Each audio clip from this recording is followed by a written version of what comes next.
Well, I'm Greg Sandow, and I'm sitting here with Henry Fogel, who is the president of the American Symphony Orchestra League, and whom I've known for a good long time. Mm-hmm. And Henry, of course, used to run the Chicago Symphony before he came here, so you have seen things from the point of view of one of America's biggest orchestras, and now you represent, in some sense, all American orchestras. What is that like? It's very gratifying, and you also have to go back to the first part of my professional life when I ran a classical music radio station in Syracuse, New York. When I first knew you, actually. Yes. Now that I think of it. Right. And I actually taped and broadcast the Syracuse Symphony from their very first concert in 1961, and I served for 11 years on their board of directors. So I had a close involvement with a small orchestra for really 15 years, then went to work as orchestra manager of the New York Philharmonic, then executive director of the National Symphony with Rostropovich, and then in Chicago. But I've never lost that feeling for the small orchestra, nor the knowledge that I got in Syracuse that small orchestras in this country are capable of making some extraordinary music. And here, it's important to say that you have used the bully pulpit that you have with your present job to become the evangelist for the smaller orchestras. You are out there telling the world what's going on. I think there's a real problem in this country with people, maybe because it's a European-originated art form. There's a feeling that that great music is made in Europe and that some orchestras in America play at that high level, but I'm sure most people let's say in Chicago, where in addition to managing the Chicago Symphony, the Chicago Symphony were the impresario. We were Carnegie Hall, and we brought in visiting orchestras. There's no question in my mind that if we brought in a second or third line European orchestra, I don't know, I'll make the Essen Philharmonic or something, and the West Virginia Symphony with essentially identical programs, we would have sold 3 times as many tickets for the European orchestra, because people would just assume if it came from Germany it was better than if it came from West Virginia. In truth, I heard a Mahler 5 in Charleston, West Virginia, that I would be proud to have presented in Chicago and would not have apologized for it. And I've been trying to get that message across, that the music making in this country in the smaller orchestras is astonishing. Also, by the way, the programming, people think that the small orchestras, I was talking to somebody just a couple of days ago who said, well, I'm sure at these small orchestras they must do a lot of they must mix a lot of pops in and they must only program Beethoven. And they said, well, just a month or two ago, I was scheduled to visit the South Dakota Symphony in Sioux Falls.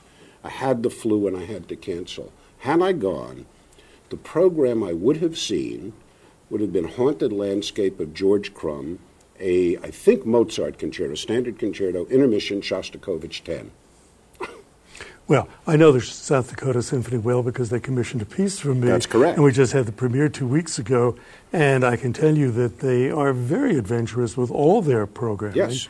And they took my piece as well as 2 pieces by Dan Kellogg, their terrific composer in residence, to 4 cities in South Dakota. And their programming is throughout extraordinary. But I've seen just by browsing websites that the smaller orchestras, many of them, do far more new and recent and American music than anybody would think. Yep. And one reason is they're a very big deal in their town, and their audience is loyal. And they only do a few concerts, so each one is an event. Right. And if they do something that the audience may not immediately respond to when they hear the name, the audience is going to be interested to come to hear it anyway. They have an easier time, really, than you all did in Chicago. Well, they also have for the most part, a younger generation of conductors that's more open to looking at the concert ritual as something that can be changed. I heard a conductor, Michael Christie, in his little festival in Boulder, Colorado, come out and explain to the audience that the Bruckner 5 that they were about to hear was a 72-minute symphony And all he said was something like this, and I'm paraphrasing, but this is the perfect way to set this piece up. Bruckner's time world is unlike any others. You can say that Mahler symphonies are as long as, or even longer than Bruckner symphonies, but there are 1 million musical events in a Mahler symphony. There actually aren't in a Bruckner symphony, and every musical event unfolds very slowly, almost like a flower gradually opening. So if you're going to enjoy this symphony, you need to enter Bruckner's time world. He will not enter yours. So turn off your 20th century or 21st century clocks, and I think you'll be fine. Well, absolute silence for 72 minutes and a screaming ovation at the end. And that was enormous help, and it was 1.5 minutes that he spoke. Yeah, I've heard amazing success stories, even from major orchestras, when somebody talks with audiences, even in surveys afterwards, saying they like the parking facilities better.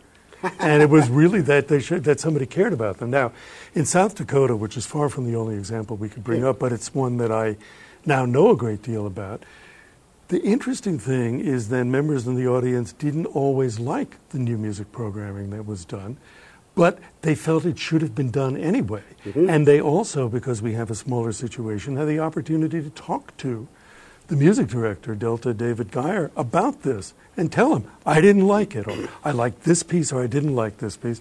David is a very visible, very eager member of the community. He has moved there, and you have access to him in the way that you don't have to a major conductor. Yep. So you spend a lot of time, right, traveling around and seeing what orchestras are doing. In just under 4 years in this job, I have visited 108 different American orchestras and heard 80 to 85 of them in concert. We should really have just a moment of silence to appreciate the achievement that this is. Henry, I'm not even going to ask you how much of your time that took. That's a major commitment. I spent half my time on the road. When I took this job, I said to the board, I believe that the League cannot serve, and I prefer the word serve to represent, by the way. Excuse me. The League cannot serve orchestras if it doesn't experience them. And to me, experience them means you spend a whole day there. You meet with the board, and you don't stand up for 10 minutes in front of the board and say, here are League services, and we hope that you will continue to be a member. I actually spend a minimum of an hour with the board and do a lot of Q&A. What's on your mind? What do you wish the League did that we don't do? What do you need? What information from the field, because of my experience, can I bring to you? Because I've had now 43, 44 years in this field in one way or another. I usually meet with the senior management staff.